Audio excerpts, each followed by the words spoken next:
বেলায় ছদ্মবেশে ঘুরতে বেরিয়েছে। কোথায় কোথায় গেছে, কোন কোন জায়গায় ঘুরতে ঘুরতে তিনি দেখতে পেলেন মরুভূমির মাঠের ভিতরে একটা টিম টিম করে আলো জ্বলে আর একটা তাঁবু খাটানো।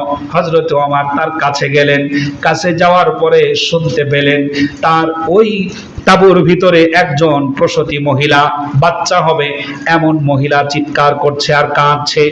একদিকে খাবার নাই, অন্যদিকে বাচ্চা হবে এমন একটা অবস্থা।